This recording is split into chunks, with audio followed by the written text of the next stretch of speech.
I have a question for you too. I'm not trying to be trouble. Will those people be able to get into the building to get what they need? Go kids. He has the key. No, the other people, Dr. Wilson and people like that, if they needed to use it. If we have a major emergency, this becomes the emergency center, command center, Right.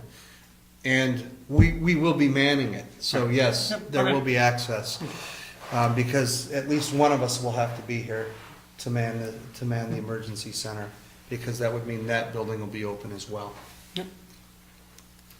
So, I would make a motion, I honestly, before I make this motion, I would make the motion to buy it all at one shot and get it done. We can continue to research the cots, and if we necessary, because I know that that's an ongoing issue, that we could probably purchase a smaller amount of cots this year and maybe buy some next year on next year's budget. This is a higher priority, This is a higher priority to me at this point. and it's within his budget? Yes, for $500 and he hasn't spent anything yet. And what's the total come to if he gets It's everything? less than together? his budget. Oh, yeah. It'd be Under 1,000. 165, well, say 200, that's 400, 565, 765, 830, Under 1,000. Plus shipping. 860, no shipping, 860.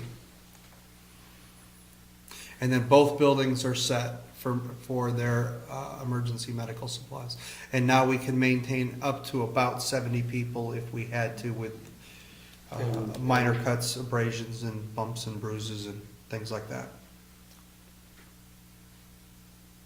Bill? Sure, why not? Okay. Then I will make a motion that we purchase the medical supplies As discussed. as discussed.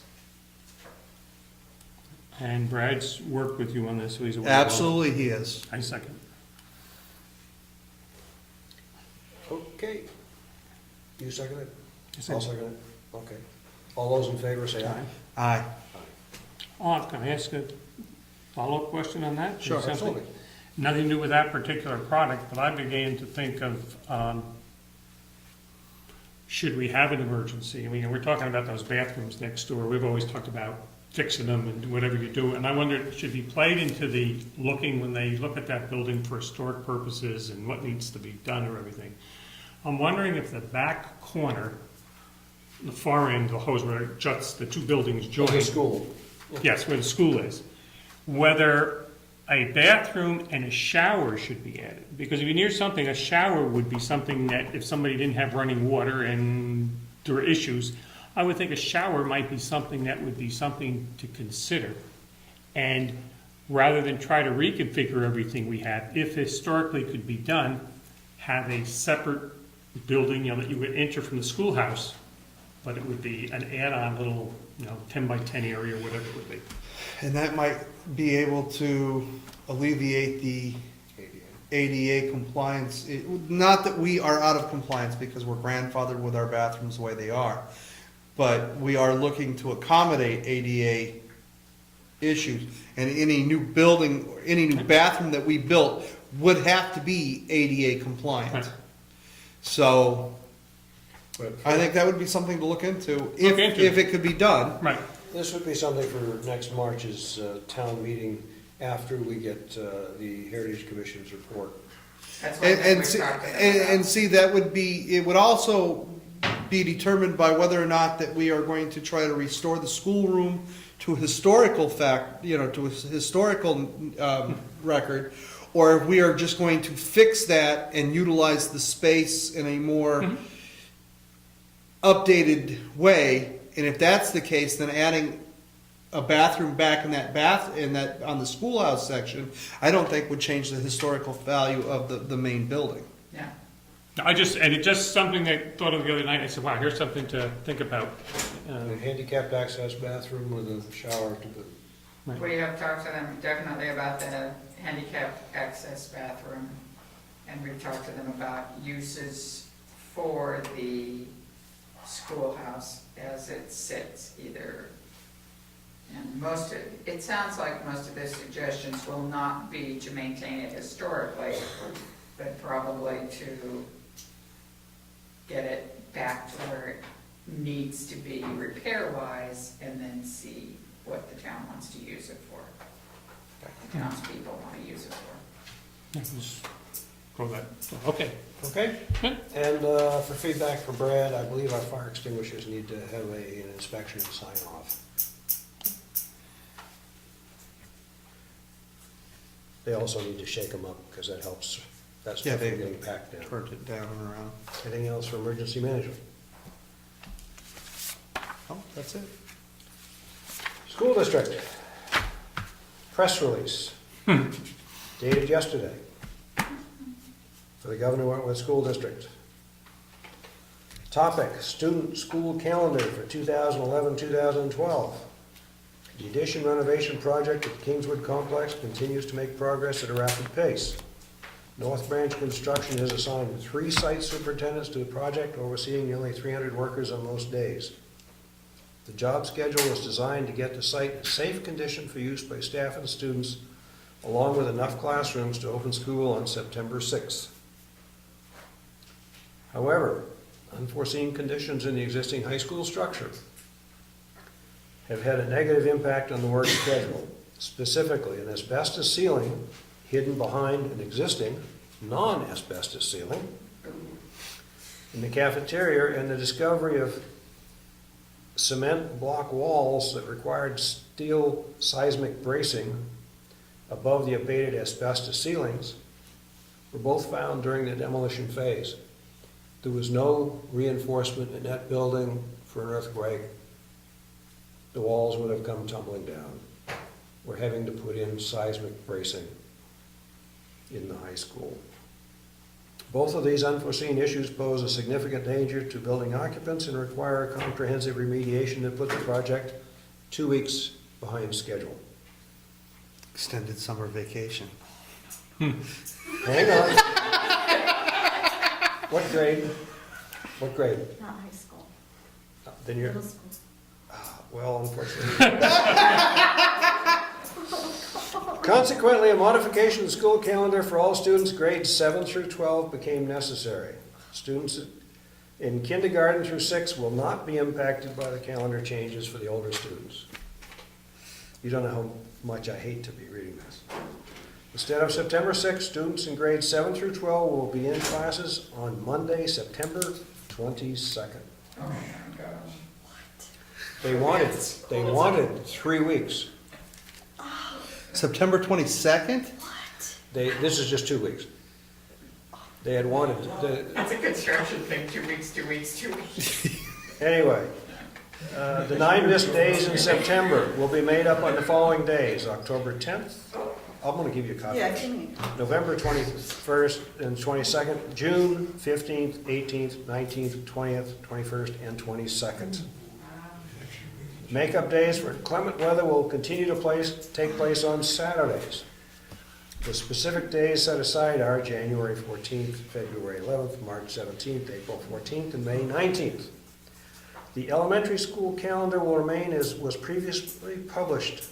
However, instead of using Saturdays for inclement weather makeup, we're just going to add them in June, which makes sense because the other schools will be in operation in that time, so it'll work out.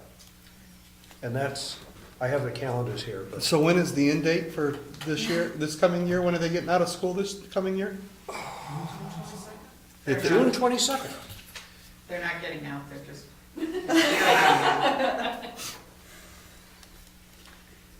Yeah, the first phase of our construction, the Art Center, was finished on time, on budget.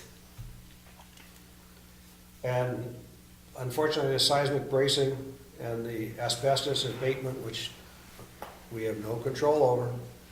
And now the only final wild card we have is the town of Wolfboro has to issue build occupancy permits. And they control that part, and we don't have a lot of say. We're spending over $300,000 on third-party inspectors for this site. I have a commissioning meeting tomorrow. I meet with them about every 2 weeks. They're even testing the moisture content in the concrete. Because you see, we did the whole art center and put down tile and put down carpet. No problem. Concrete had been down a month. It dries about 1 inch a year or something. the rules changed between the art center and the high school.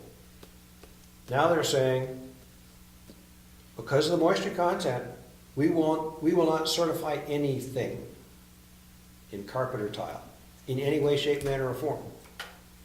So we're saying, who else is gonna get the bid? Because that's not acceptable.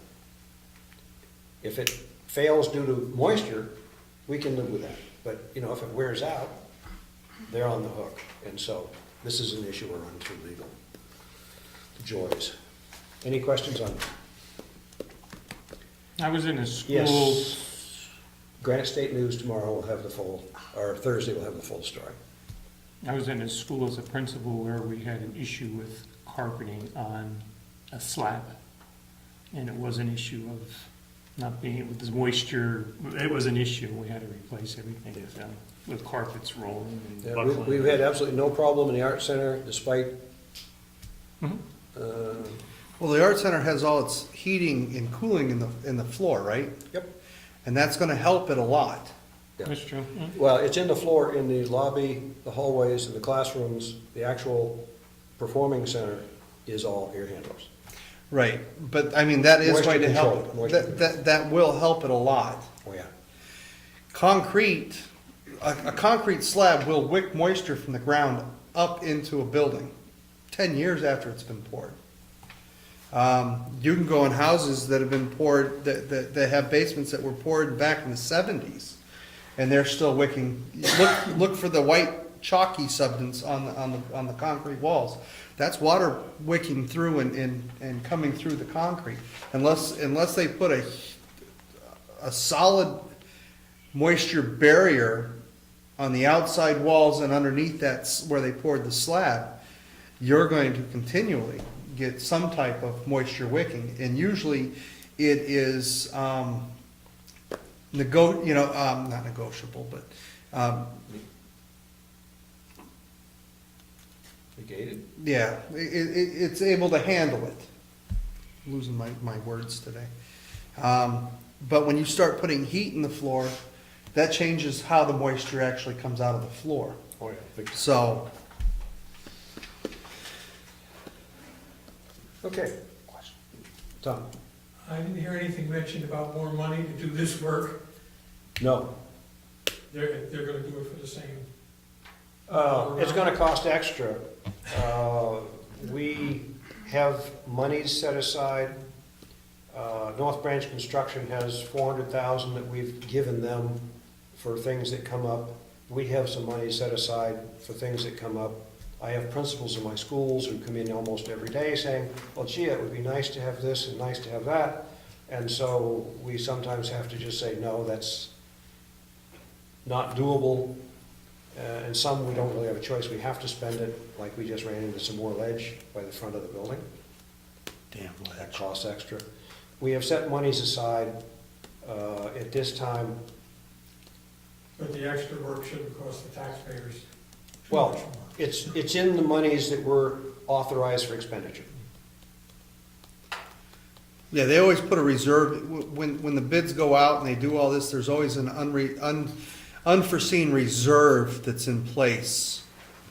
And if they come in way under budget, then the taxpayers actually should get a break, because that money doesn't have to be raised and comes back to the taxpayers. Or they'll find some other way to spend it. In the last 20 years, every construction project we've had in the district has come in on budget. And I sure don't want to finish this project up being the first one to mess it up. So, yeah. North Branch is a good company, And it's a so. good question, Tom. Is it true that the school board members from Brookfield are going to babysit the kids, not babysit, provide entertainment during September, until September 22nd? It's worth it, huh? I think it's a bad rumor. In this room, Yeah. my son will rejoice when I tell him this. Mine too. Yes, well, until you start telling the days they give up. He and won't care. How far into June? It's a long summer for him. They got out on May 29th. This is the longest summer vacation. This will be the longest summer vacation in his entire educational career until he gets college. Okay, one more thing on the monies